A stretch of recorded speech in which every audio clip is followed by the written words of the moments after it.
किसान साथियों नमस्कार। Mango science and research YouTube channel में आपका स्वागत है। किसान साथियों, पिछले कई वीडियो से हम लोग साइंटिफिक बात ही करते हैं। आपको एक मैंगो फार्मिंग करना है तो आपको तीन चीज़ समझना पड़ेगा। एक तो सॉइल का साइंस, एक हॉर्टिकल्चर का विज्ञान, हॉर्टिकल्चर साइंस, और तीसरा है पानी की जो पानी का जो इम्पोर्टेंस है, वो चीज़ आपको तीन चीज़ समझना है। आपको सबसे पहले आप जब पौधा लगाते हो तो पौधे को जो मिट्टी के अंदर पोषक तत्व न्यूट्रिएंट होते हैं वो कैसे अपटेक होते हैं, उसमें किस टाइप का फॉर्मेशन होता है, कॉम्प्लेक्स फॉर्म क्या चीज़ होती है, अवेलेबल कैसे होता है, पौधा कैसे न्यूट्रिएंट को अपटेक करता है, ये सब जो सॉइल की जो बातें हैं उसको सॉइल साइंस यानी कि एग्रोनॉमी विज्ञान के अंदर, सस्य विज्ञान।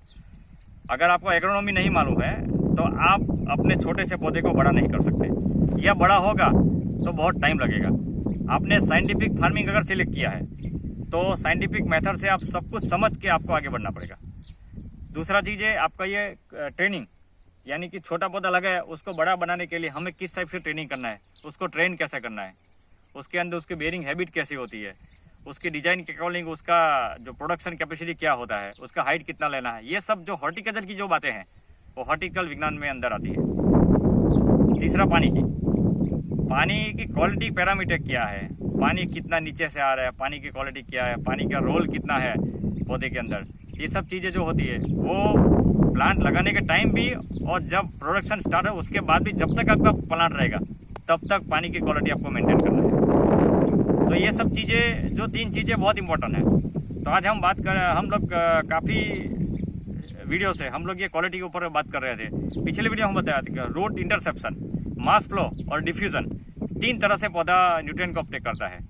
लेकिन न्यूट्रिएंट को अपटेक करने के लिए न्यूट्रिएंट जमीन में होना भी तो चाहिए ना, सॉइल्स के अंदर। अगर न्यूट्रिएंट ही नहीं होगा तो पौधा अपटेक कैसे करेगा? तो न्यूट्रिएंट जो अपटेक करता है तो वहाँ न्यूट्रिएंट होना चाहिए। और न्यूट्रिएंट कैसे आता है, तो पहले चीज़ है जो न्यूट्रिएंट जो होता है वो बेसिक दो टाइप्स के होते हैं। उसको बोलते हैं आयोन एक्शन। आयोन एक्शन के अंदर दो टाइप्स के न्यूट्रिएंट होते हैं, एक कैटायन एक्शन और एनायन एक्शन। आप देखोगे तो जो भी कैटायन है, कैटायन के अंदर कैल्शियम है, मैग्नीशियम है, मैंगनीज है, ये सब कैटायन होते हैं। एनायन के अंदर आप देखोगे तो नाइट्रोजन के अंदर नाइट्रेट नाइट्रोजन होता है, फिर आपका फास्फोरस होता है, फिर होता है आपका जो भी दूसरे एलिमेंट्स होते हैं, सल्फर जैसे सल्फर हो गया, वो सब एनायन होते हैं। NPK के अंदर देखोगे आप तो नाइट्रोजन के अंदर नाइट्रेट नाइट्रोजन है वो नेगेटिव आयन है, और जो एमोनिकल नाइट्रोजन है वो पॉजिटिव आयन है। नाइट्रोजन फास्फोरस जो है वो एनायंस है, और जो पोटेशियम है वो कैटायंस है। तो ये जो चीज़ है एनायन और कैटायन, वही प्लांट के अंदर का स्टेमिना बढ़ाते हैं, प्लांट का वही खुराक है। लेकिन वो अपटेक कैसे होता है, वो एक्सचेंज कैसे होता है?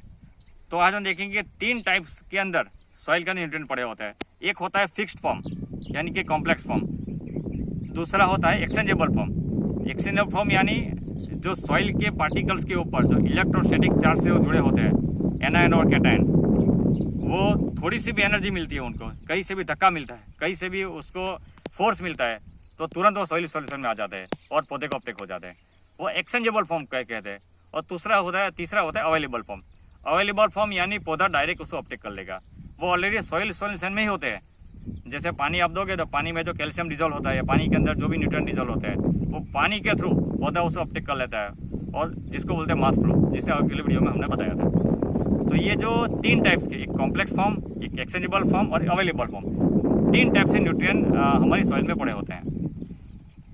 ये जो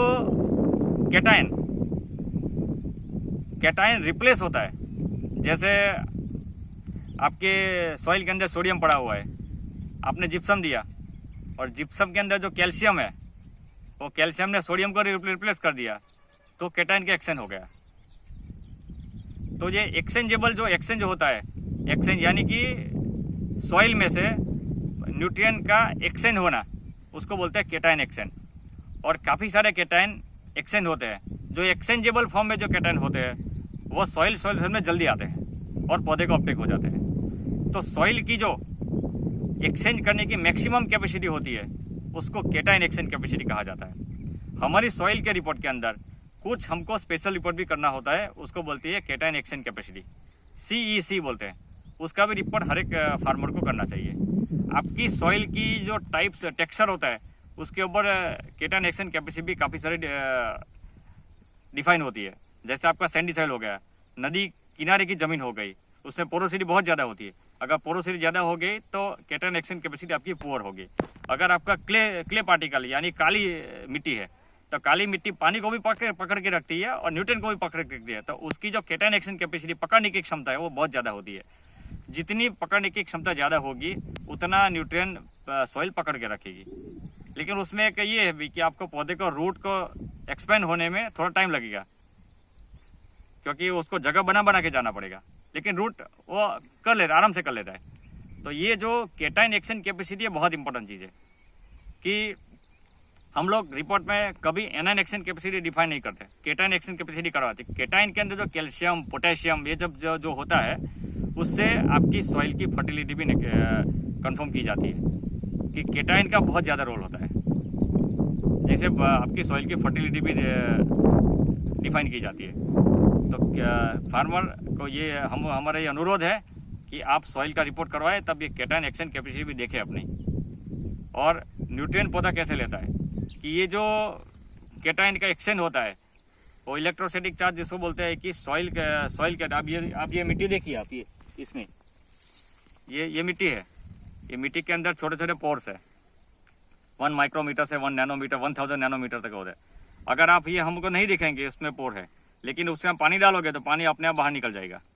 तो जो पोर्स जो होते हैं, छोटे छोटे जो पोर्स होते हैं, उसके ऊपर हमारे केटाइन और एनाइन जुड़े होते हैं।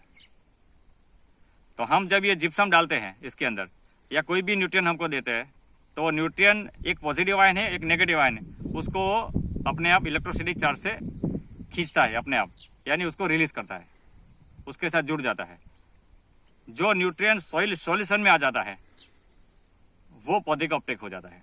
अब ये सॉइल सॉल्यूशन की क्या है? सॉइल सॉल्यूशन यानी पानी के अंदर न्यूट्रिएंट भी होता है, और पानी जब ये पोर से गुजरता है, ये पोर से पास होता है, तब जो भी न्यूट्रिएंट है एक्सचेंजेबल फॉर्म वाले वो सॉइल सॉल्यूशन में आते हैं। तो वो टोटल मिक्सचर जो बनता है पानी, सॉइल और न्यूट्रिएंट का, वो पूरे मिक्सचर का सॉइल सॉल्यूशन बोला जाता है। सॉइल सॉल्यूशन में जो भी न्यूट्रिएंट आता है वो प्लांट अपटेक कर लेता है, उसके बाहर का कोई भी अपटेक नहीं करता। तो हमें ये जो टॉयल टेक्सचर है, टॉयल टेक्सचर को आप सुधार नहीं सकते, लेकिन उसको इम्प्रूव जरूर कर सकते हैं। जैसे आपका बहुत ज़्यादा रेत हो गया तो उसमें क्ले पार्टिकल डाल के आप उस सॉइल को थोड़ा इम्प्रूव कर सकते हो। सॉइल टेक्सचर वो अपना नेचुरल है, आपके पौधे के अकॉर्डिंगली, आपका जो आप कौन सी खेती कर रहे हो उसके अकॉर्डिंगली आपको उसको चेंज करना पड़ता है। ठीक है, जैसे आप कंद वर्गीय फसल ले रहे हो तो उसके अंदर जितना रेतीला पर्सन होगा, सैंड होगा, उतना वो ज़्यादा बढ़ेगा।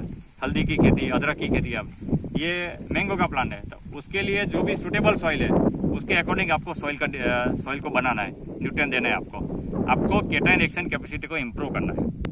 तो ये सॉइल सॉल्यूशन आपने अच्छी तरह समझ लिया होगा। वो केटाइन एक्शन यानी कि न्यूट्रिएंट का एक्शन होता है, वो समझ लिया होगा। आप रिपोर्ट करवाते हो ना, तो उसमें आता है कि फास्फोरस बहुत कम है, पोटेशियम बहुत ज़्यादा है। भाई बहुत ज़्यादा पोटेशियम है तो आपको MOP डालने की क्यों, सल्फेट ऑफ पोटेश क्यों डालते हो आप? लेकिन वो होता है, वो कॉम्प्लेक्स फॉर्म में होता है, फिक्स फॉर्म में होता है, वो अवेलेबल नहीं होता है। बहुत कम न्यूट्रिएंट अवेलेबल होता है। तो जो अवेलेबल न्यूट्रिएंट है उसको पौधा अपटेक करता है। एक्सचेंजेबल वाला न्यूट्रिएंट जब अवेलेबल सॉल्यूशन में आता है तभी पौधा अपटेक करता है। तो आपके पास पड़ा हुआ बहुत सारा है, लेकिन पौधे को नहीं मिल रहा है।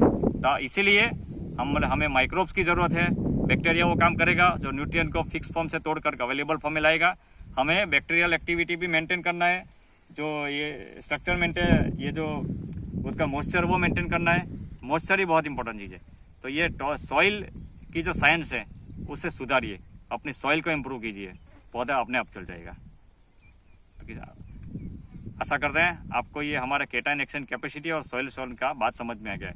लेकिन लास्ट में भी हम बात करते हैं, एक आपको आम का पौधा लगाना है तो नीचे का सॉइल साइंस देखना है, और आपका हॉर्टिकल्चर विज्ञान भी देखते हैं, और पानी के ऊपर बहुत ज़्यादा काम करना है। आप देखो ये कन्वर्जेशन फार्म है, ये हमारा 3 साल का पौधा हो गया, करीब 9 फीट के ऊपर। ये हमारा ये 1 साल का, देखो ये काफ़ी सारी ब्रांच बन गई है। पहले से रेडी है और ये हमारा 20 महीने का है। यानी देखो ये आप 1 साल के बाद इसके इसी कंपेयर में हो जाएगा। ये पूरा देखो, इसको कन्वर्जेशन फार्म कन्वर्ट हमने अल्ट्रा डेंसिटी में कन्वर्ट किया है। इसमें एक डिज़ाइन ऑस्ट्रेलिया मेथड से भी बना रहे हैं हम लोग, स्पिलियर ट्रेलिस मेथड। तो जब बनेगा तब हम आपको सामने रखेंगे। इसको खंबा लगा रहे हैं, अभी हम बना रहे हैं इसको। तो ये पूरा फार्म को हमने अल्ट्रा हाई डेंसिटी में कन्वर्ट किया है। कुछ लाइन्स हमने ऑस्ट्रेलियन मेथड की बनाई है, तो हम ट्रायल कर रहे हैं कि भी उसके जो डिज़ाइन है उसकी प्रोडक्शन कैसा आता है। उसमें अलग टाइप से हम लोग प्लांट सिलेक्ट करेंगे, वेराइटी वो देखेंगे हम लोग आगे देखेंगे। जब हमें मैंगो के ऊपर 400 से ज़्यादा वीडियो इस चैनल पे आएंगे और सभी टेक्निकल आएंगे, और हमारा सबसे ज़्यादा फोकस सॉइल के ऊपर होगा और मैंगो के ऊपर। आप हमारे साथ जुड़े रहिए। धवल सिंह चौहान, भरूच, गुजरात।